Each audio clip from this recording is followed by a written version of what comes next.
Greetings, everybody. We've got a house full today. It's nice.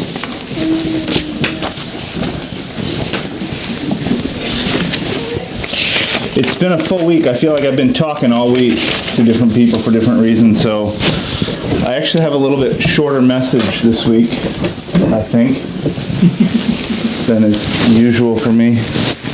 But it's something that's important to me. Open your Bible into 1 Samuel. The message I have is called "Here Am I." Samuel's interesting. It has a dear place in my family, in my heart.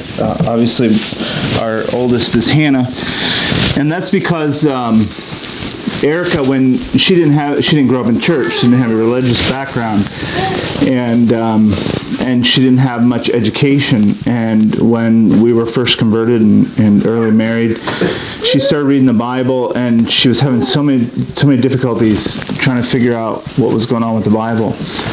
And one of the first stories that she read that stuck out to her, she just opened her Bible and read the story of Hannah and Samuel. It was at a time when we had just decided that we wanted to have children. We'd actually been trying to have children for a little while. And it was the first story that stuck out as a whole narrative thread to her. And it was at a time when she was praying and asking God for a child. And she said, "That's it. If we have a child, I want to name. If it's a boy, we'll name him Samuel. If it's a girl, we'll name her Hannah." And we had our Hannah. So this passage of text has always been really dear to me and to my family. And I was thinking about what to speak on this week, and some things caught my eye in this third chapter.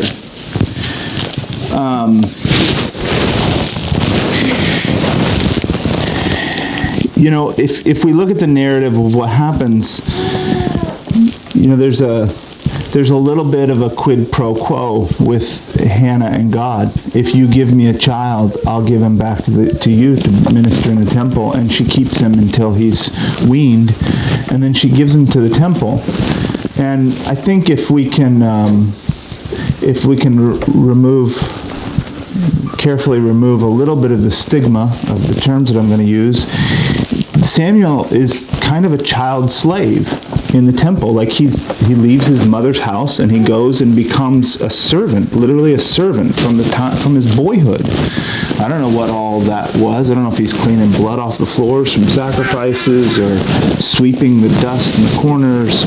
By the time this story happens, he's opening the doors and dealing with the lights, and he's just a servant. In all the terms that means, a slave of the temple from his childhood. And that's where I want to jump in on this story. So if we look here in chapter 3 and verse 1, it says that the child Samuel ministered. I'm going to tackle that word right off the get-go. Minister is, in Greek, it's diakonos, which is a word that's very closely associated with doulos, which is just slave. Minister, I feel like we've done bad things to the word minister. In an ironic twist of fate, we've called ministers an ascending hierarchy of offices in the church, like a minister, he's a minister in the church, and that means he's somebody high and important. It's the opposite of what that word means. The word is supposed to mean a servant, somebody who's down on their knees cleaning floors or washing feet or doing menial tasks is what the word minister actually properly means. And so when we call somebody a minister of the church, we should reclaim that territory for that word. That this is somebody that we're saying is a servant to the church, just like Eli would think of Samuel as a minister in the temple. That doesn't mean a high exalted office. It means the guy that does what needs to be done. It's the guy that's cleaning up. It's the guy that's responsible for opening the doors, for turning off the lights, for making the place so that it's usable for the people. And that's the proper understanding of this word. So the child Samuel ministered, he served unto the Lord before Eli. And the word of the Lord was precious in those days. There was no open vision. It's a curious expression there. We're coming straight out of the Judges into this territory, into this part of the history of Israel. And there's no open vision. But what's interesting to me is this contrast between his service before the Lord with Eli, and no open vision. And it's almost like the inference here is that when there's not this clear clarion call of here's what God says, in lieu of that, ministry fills the place. Like to have this ongoing service, to be acting in service is fulfilling some kind of function in lieu of this like lightning bolt from heaven, God hath said, the Urim and the Thummim, the divine revelation. Service is filling the gap for there not being an open word. So the next verse says, and it came to pass at that time when Eli was laid down in his place, and his eyes began to wax dim, that he could not see, and ere the lamp of God went out in the temple of the Lord, where the ark of God was, and Samuel was laid down to sleep, that the Lord called Samuel, and he answered, Here am I. And he ran unto Eli and said, Here am I, for thou calledst me.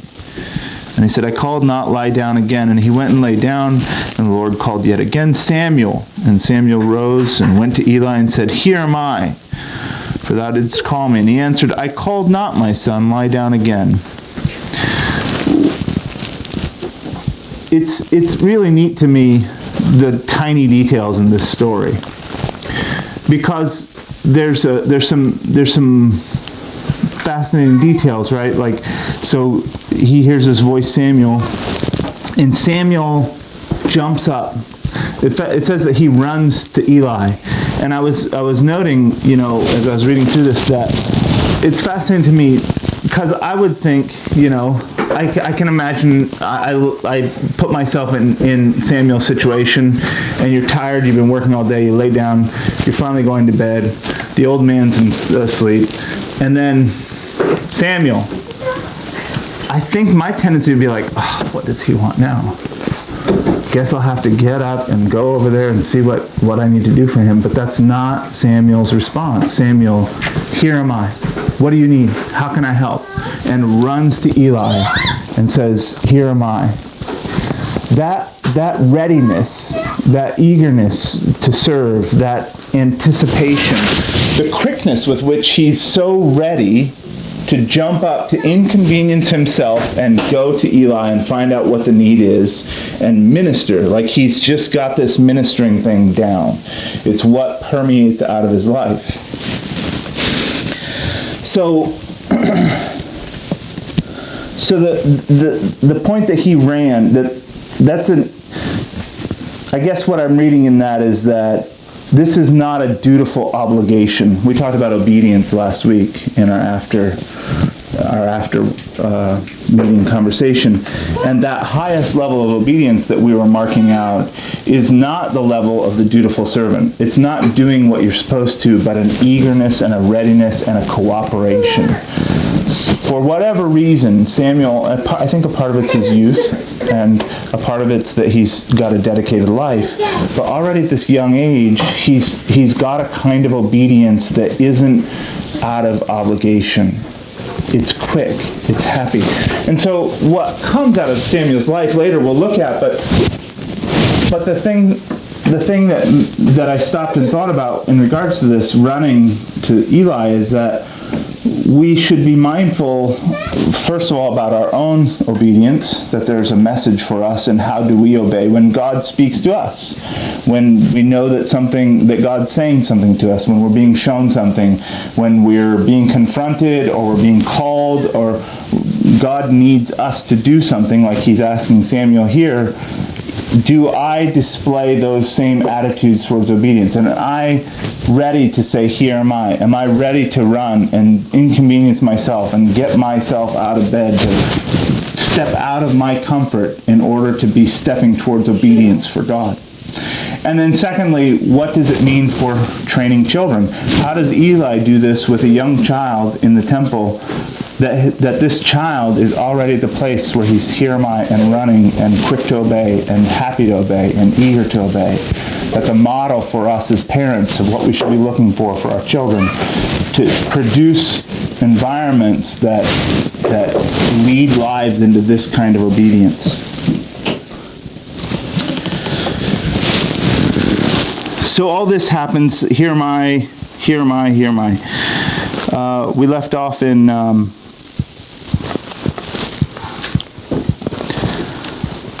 verse 7.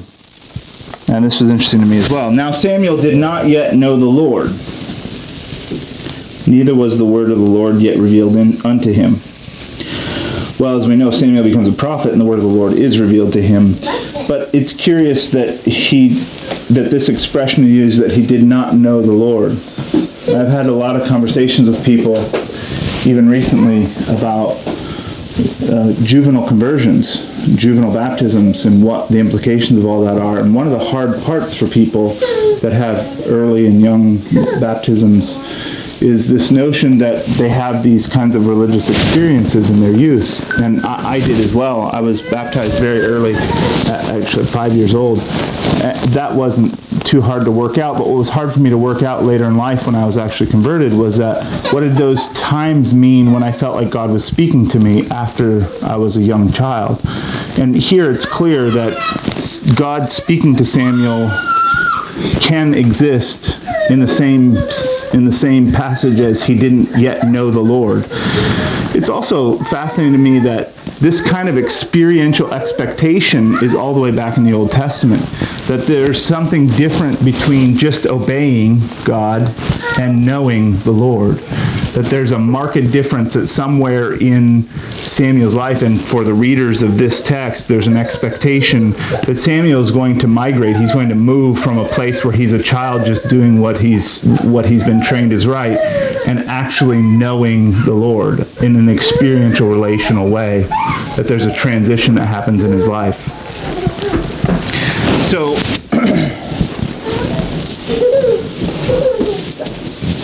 So this happens, and he tells him, go back.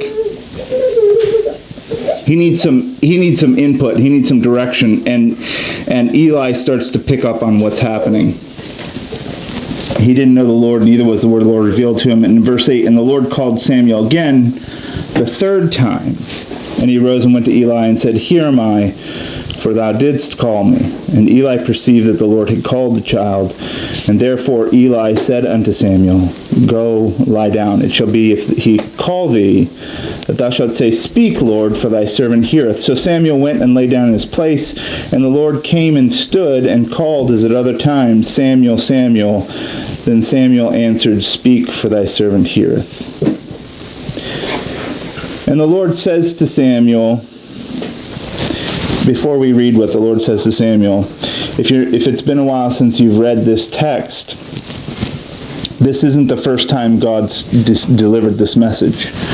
If you flip back just into the last chapter in verse 27, it says, and there came a man of God unto Eli and said unto him, thus saith the Lord, did I plainly appear? And this whole rebuke has just happened in the last chapter. And then this happens again. Now, apparently that wasn't received well enough. God's going to speak through this little boy and say the same message again. And he does. The Lord said to Samuel, behold, I'll do a thing in Israel, which both the ears of everyone that heareth it shall tingle. In that day I will perform against Eli all things which I have spoken concerning his house. When I begin, I will also make an end. For I have told him that I will judge his house forever, for the iniquity which he knoweth, because his sons made themselves vile, and he restrained them not. And therefore I have sworn unto the house of Eli, that the iniquity of Eli's house shall not be purged with sacrifice nor offering forever. I've learned to pick up, especially in recent years, contrasts when you read the text. Now, it's interesting. The problem with Eli is his sons, and the messenger of this curse is a de facto son, a young boy under Eli's care. So there's this like mirror image of the unfaithful sons and the faithful son. The contrast is being drawn, and you'll see this a lot, these contrasts in the text, where there'll be like a mirror where you see the bad side and the good side, the one that's doing it right and the one that's doing it wrong. So here we can contrast Hophni and Phinehas' disobedience with the obedience of Samuel. And that's supposed to draw our attention to the different outcomes, to the different behaviors, to looking at the models. Here's the model of doing it wrong. Hophni and Phinehas are terrorizing people in the temple. They're making the sacrifices. People are hating the temple sacrifices because of what Hophni and Phinehas are doing. It's polluting and defiling and corrupting everything that God's trying to do. Whereas now just this child, simple obedience, this humble little boy who just is a servant in the house of God, is able to speak to these same issues. And then in verse 15 it says, "And Samuel lay until the morning and opened the doors of the house of the Lord." Up all night worried about this, and right back to service. Right back into his ministry. And Samuel feared to show Eli the vision. There's so many things that this little child is modeling in all of this passage. I think what a part of the message here in this text is that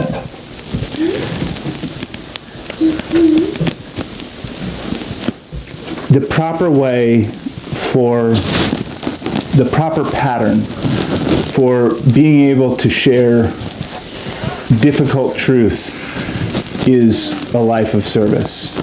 That access to be able to share hard, difficult, and uncomfortable things with someone is directly tied to how much of a life of service we have around that individual. So here, Samuel's the one that's doing all the grunt work. He's Eli's hands and feet. He's opening the door. He's turning out the lights. He's doing whatever he does there. And it's that life of service, it's that connection, and it's that yieldedness that and that's modeled his fear. He doesn't want, there's no relish in this. There's no, what could there be? Maybe Samuel could think, it's going to be my turn. Maybe I'm going to be the priest now, or I'm finally. I would guess from what I know of Hophni and Phinehas, they weren't the nicest guys to be around. That he maybe got some kicks here or there from Hophni and Phinehas about, if they're terrorizing all the people coming to make sacrifices, they're probably not nice to the servant boys that are working around the temple either. And there could be some glee or joy that God was going to settle these things right. But Samuel has enough love for Eli that this is a painful thing for him too. That this truth that needs to be communicated, and it does need to be communicated, this uncomfortable truth is palatable because of the connection that Samuel has to Eli through service. And Eli called Samuel and said, "Samuel, my son," and he answered, "Here am I." It's always his go-to. "I'm at your service. I'm right here. What do you need?" "What is the thing that the Lord hath said unto thee? I pray thee, hide it not from me. God do so to thee, and more also, if thou hide anything from me of all the things that he said unto me." And Samuel told him every whit, and hid nothing from him. And he said, "It is the Lord. Let him do what seemeth good to him." And Samuel grew, and the Lord was with him, and did let none of his words fall to the ground. And all Israel from Dan to Beersheba knew that Samuel was established to be a prophet of the Lord. And the Lord appeared again in Shiloh, for the Lord revealed himself to Samuel in Shiloh by the word of the Lord. That's an interesting capstone on the story, where the development ends, is that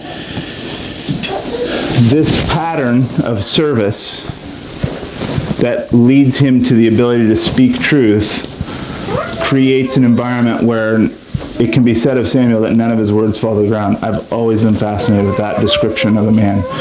That none of his words... When Samuel spoke, he never felt like he was speaking to deaf ears. That's another way to say it. When Samuel spoke, people listened. And it's my thesis that the reason everyone listened to Samuel is because Samuel had been at everyone's feet. Samuel had been the guy opening the doors. He'd been the little boy in the temple. He'd been the one kicked around, doing the grunt work. The ideas are irreconcilable, right? Like, we'll look at some texts later, but I'm going to save that. Suffice it to say, Samuel's pattern of service is why people listen to him. This is the entrance into his ability to speak into everybody's life, including Eli's. This life of service, this life of committed, dedicated humbleness, humility, and usefulness. That's the way you could describe Samuel as a boy.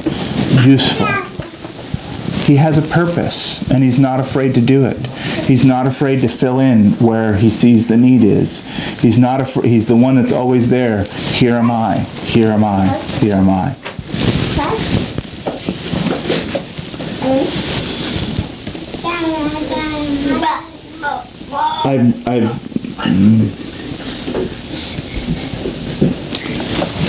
I've known so many people in the past, and I've been guilty of it, I'm sure, in my youth, of this kind of like disconnected coldness to hard truth.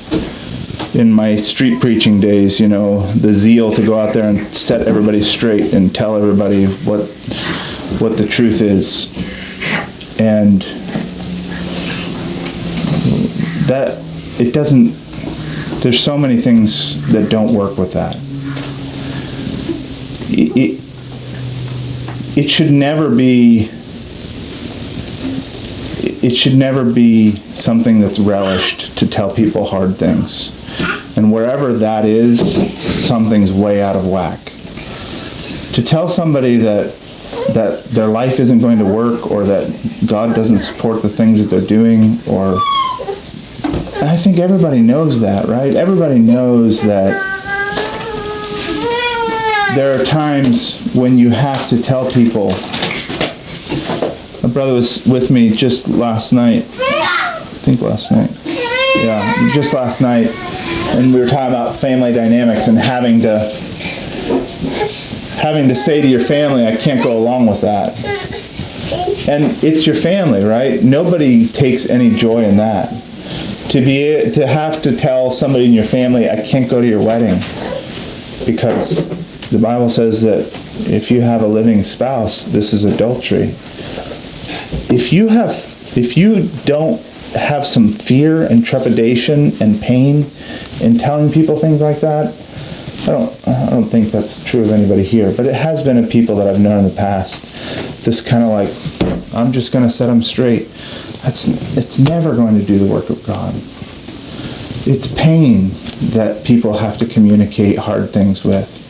And when we have to share things with people who need to set things in order in their life, we have to approach it from somebody who we've at least served enough through prayer, through care, and through concern. Maybe I haven't washed their dishes, maybe I haven't swept their floor, but at least enough service to really care about them. To care about them in a personal and intimate way.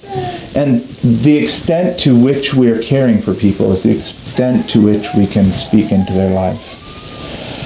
If we want it to work, if we want it to have meaning, if we don't want it to fall to our grounds. And reading through this, it made me think, I've had experiences in my life when I've talked to people, I've shared things that I thought were important truths, and it does fall on deaf ears. So I'm asking myself, okay, well, either they're just horrible people and they don't want truth, or maybe they didn't think that I cared enough that they could receive that. Maybe there wasn't enough of a demonstration of care in their life, enough service, enough of a connection to meaningful parts of their life that they were willing to entertain that. I know that I have conversations with people who I love deeply about hard things, and it doesn't fall on deaf ears. In fact, our attempts at community, at Christian community, are specifically for that reason, so that we're interconnected enough that we can receive from each other things that we don't see for ourselves, or don't want to hear, or are missing, or whatever the case may be. That our lives are intimate and closely connected enough that we can actually share those things with each other in an open way, without any kind of mistrust or suspicion.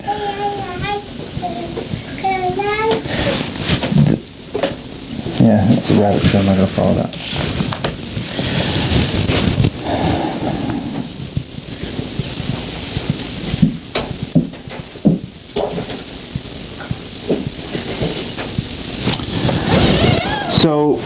So okay, here's the pattern. Samuel is young. He's humble. He's in a life of literal service. And that's who God reveals this truth to communicate to Eli the message that needs to be heard. Let's fast forward. Go with me to Mark.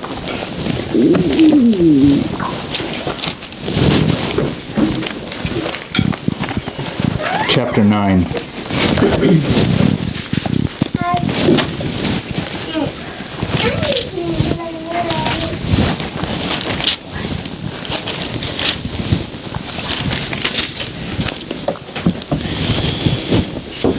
And down about verse 30 some. This is the exorcism.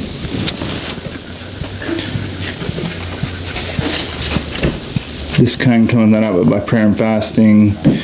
Then they go to Galilee. 33, and he came to Capernaum, and being in the house, he asked them, "What is it that you disputed among yourselves by the way?" But they held their peace. For by the way they had disputed among themselves who should be the greatest. And he sat down and called the 12, and saith unto them, If any man desire to be first, the same shall be last of all, and servant of all. And he took a child, and set him in the midst of them. And when he had taken him in his arms, he said unto them, Whoever shall receive one of such children in my name receiveth me, and whosoever shall receive me receiveth not me, but him that sent me. It's like a mirror. It's like a small, tiny little parable of exactly the same point of Samuel's life. Like this little child, this servant of all. I had planned at this point to ask Cephas to bring me something. He's sleeping now. But if he was in the room and I said, "Hey Cephas, bring me a cup of water from back there," if he wasn't too awed by all of you, he would just pick it up and run it up here and say, "Here, Papa." It's that "here am I" attitude. He doesn't have to ask why I want the water. He doesn't have to figure anything out. He just is there ready to serve. And I think that's exactly the thing that Jesus is trying to highlight in this message with his disciples. They're doing their kingdom of men kind of stuff. They're doing the Gentile thing, like who gets to be the boss, who's going to be on top, who's going to make who obey, who's going to be in control, who's going to have the power. And Jesus is flipping it all upside down. He says, no, you don't get it. This isn't a power dynamic. It doesn't work that way. It's the opposite. It's the exact opposite of what you think. Okay, be the greatest. You want to be the greatest. Be the greatest. I'm all for it. But here's how you do it. You have to serve everybody. You have to be like Samuel. You have to wash the dishes, sweep the floors, pick the things up, do the stuff that needs done. You have to be the "here am I." You have to be the one that sees the needs and rushes in. You have to be the one that's eager to be the minister, the real minister. And this is what the church is supposed to be built out of. Fast forward to the next chapter, the very next chapter, in the end of this chapter, in Mark 10, in verse 41. No, we'll back up. 35, and James and John, the sons of Zebedee, come unto him, saying, Master, we would that thou shouldst do for us whatsoever we shall desire. And he said unto them, What would you that I should do for you? And they said unto him, Grant unto us that we may sit, one on thy right hand and the other on thy left hand in thy glory. But Jesus said unto them, You know not what you ask. Can you drink of the cup that I drink of, and be baptized with the baptism that I am baptized with? And they said unto him, We can. And Jesus said unto them, Ye shall indeed drink of the cup that I drink of, and with the baptism that I am baptized withal shall ye be baptized. But to sit on my right hand and on my left hand is not mine to give, but it shall be given to them for whom it is prepared. And when the 10 heard it, they began to be much displeased with James and John. This is literally one chapter after the next. Same exact scenario. But Jesus called them to him and saith unto him, You know that they which are accounted to rule over the Gentiles exercise lordship over them, and their great ones exercise authority upon them. But so shall it not be among you. That language, shall not be so among you, is like adultery, fornication, covetousness. These things that shall not be among us are the worst things. Like when Paul uses the same structure, these things that shall not be so among you, it's murder, avarice, greed, these horrible, horrible things, like things that keep you out of the kingdom. It's bad, bad stuff when it says this is not allowed to be a part of you. And this is the construct. This Gentile structure isn't supposed to exist in the church. It's not supposed to have any place, no safe quarter, no access to the church. This model doesn't work among us. We don't do it.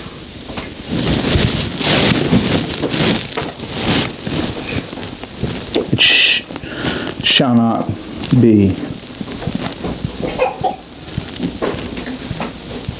But so shall it not be among you. But whosoever will be great among you shall be your servant. And whosoever of you will be the chiefest shall be the servant of all. For even the Son of Man came not to be ministered unto, but to minister, and to give his life a ransom for many. Now watch what happens. And they came to Jericho, and as he went out of Jericho with his disciples and a great number of people, blind Bartimaeus, the son of Timaeus, sat by the highway side begging. And when he heard that it was Jesus of Nazareth, he began to cry out and say, Jesus, thou son of David, have mercy on me. And many charged him that he should hold his peace. But he cried the more a great deal, Thou son of David, have mercy on me. And Jesus stood still and commanded him to be called. And they called the blind man, saying unto him, Be of good comfort, rise, he calleth thee. And he, casting away his garment, rose and came to Jesus. And Jesus answered and said unto him, What wilt thou that I should do unto thee? And the blind man said unto him, Lord, that I might receive my sight. And Jesus said unto him, Go thy way, thy faith hath made thee whole. And immediately he received his sight and followed Jesus in the way. That he just talked about service. The very last thing we talked about. They go to Jericho. On the way there, people are like, shut up, he's too important for you. David, you were talking about power structures last night. How do these power structures work, and why do people, you see these people, these trizillionaires, whatever they are, Jeff Bezos and Bill Gates and Mark Zuckerberg, they have so much money, it's not even about money anymore, it's just about power. Politicians, these people, you get to a certain level of ascendancy and it's not even about money anymore, it's just about power. And what is that dynamic? Power comes from people, but these people, these high level Gentiles, they don't care about people, but they derive all their justification, all that they want comes from these systems of people. And how do you reconcile? But some of it, that's on one level, but at another level, we push people into these categories of untouchability. Like, this is the crowd with Jesus, and it's the crowd saying, no, we're close to him, you're not. We have access, you don't. He's too important for you. Or you have to go through us, or some version of that. Or he's too holy for somebody like you, or he's too important for somebody like you. And that too important for you thing, that's that system that creates those men. And Jesus refuses. I think there were times, obviously, when Jesus ran out of time to help people. He was never too important for anybody. There was nobody beneath him. That's maybe the most accurate description of Jesus' ministry. He got to the place where no one on earth was beneath him. He was at the bottom of the whole mass of humanity. Nobody's lower. He can look up to the beggar and say, how can I help you?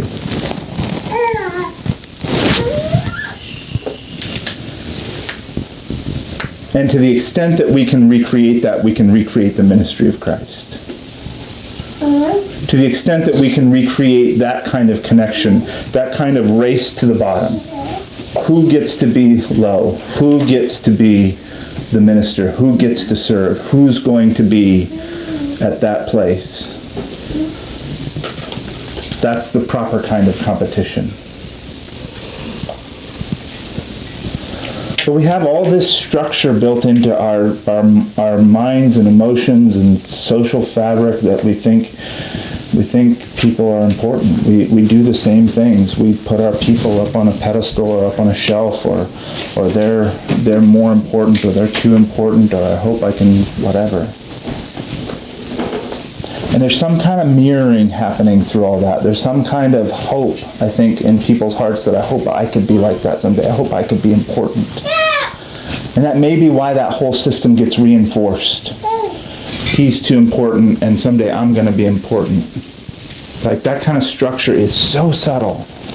And it's the roots of that kind of thinking that isn't up here, it's somewhere way further down here. That desire to be over, that desire to be on top, that desire to be somebody, that's literally Antichrist. It's the opposite of Jesus. That desire to control, that desire to be over, all of those things are the opposite of Christ.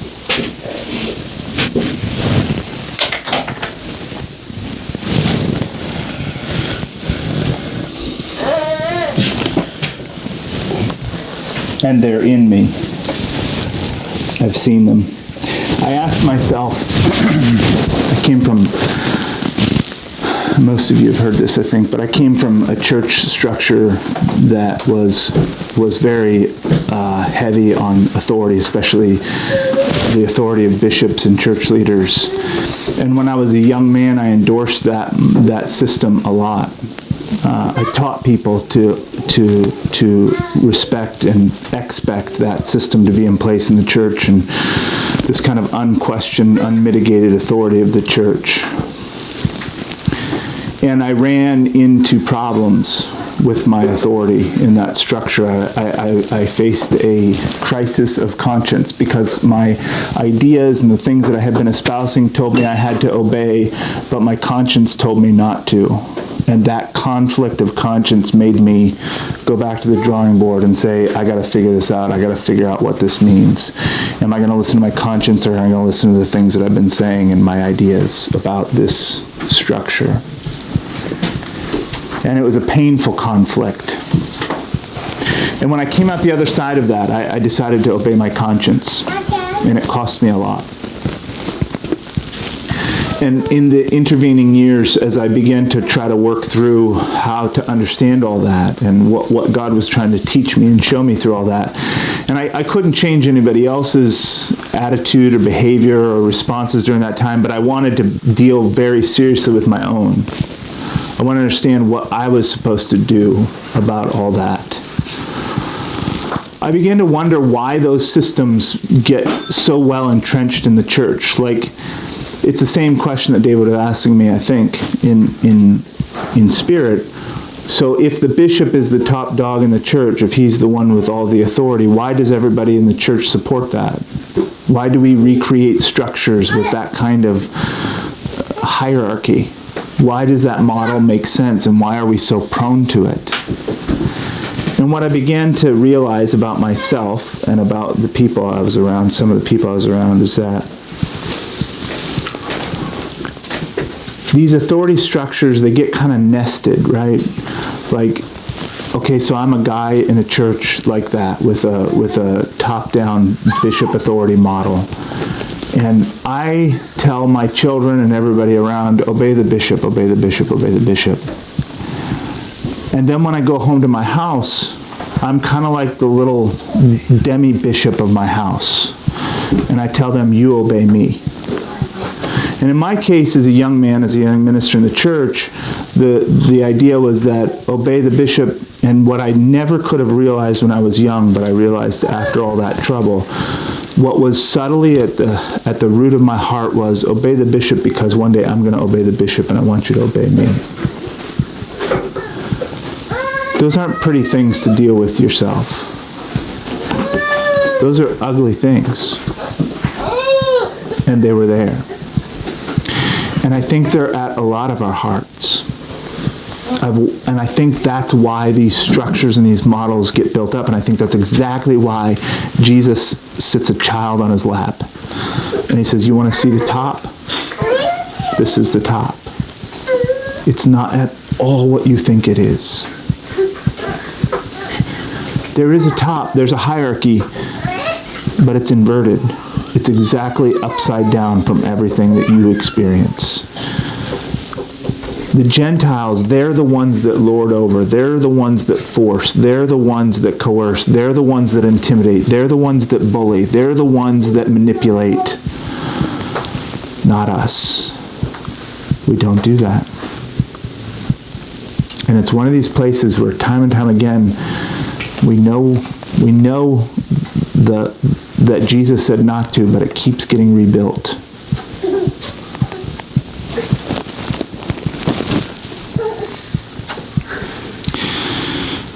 So I wanted to take an opportunity just to look at that again for myself and to re-examine again where that desire for control, where that desire to be somebody, that desire for importance, that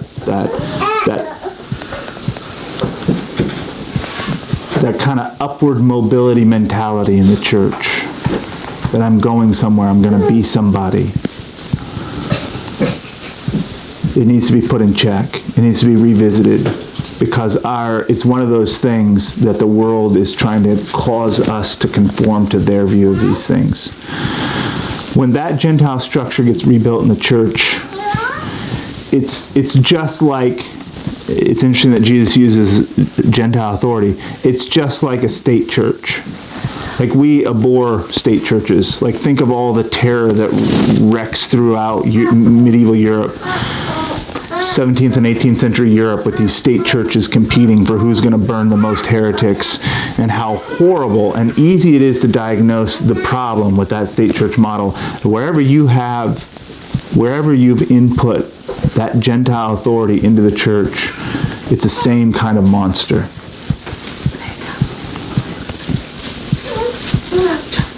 It's the same kind of monster.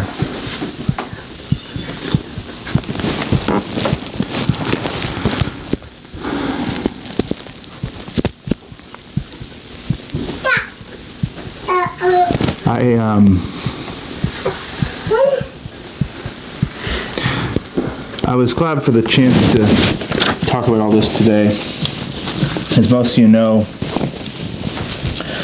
Chloe's going to be leaving for Africa on Wednesday. And she's been our Samuel for her whole life. She's been the servant in our home.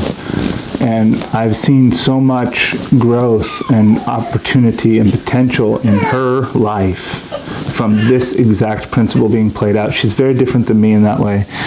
I struggle with all these things, but Chloe, she just naturally, she's the here my girl. And I've been so blessed to see her life develop out of a life of service. And I'm so excited for the church to be able to send her off over to Africa to serve the women that she'll be serving in the church over there. And so I thought it was a fitting opportunity to send her off. We're going to pray for her a little bit later with some other saints that come, but I'm going to close there and just challenge us all to reconsider what it means to be in service to the church. To reconsider, minister is not a title, it's not an office, it's a vocation. And it's a vocation that all of us are supposed to hold. We're all called to be ministers in the church. So let's re-examine our heart of service and what it means to be a servant to the people of God, and see how we can race to that end. I'll close in prayer, and then you can lead us into the song.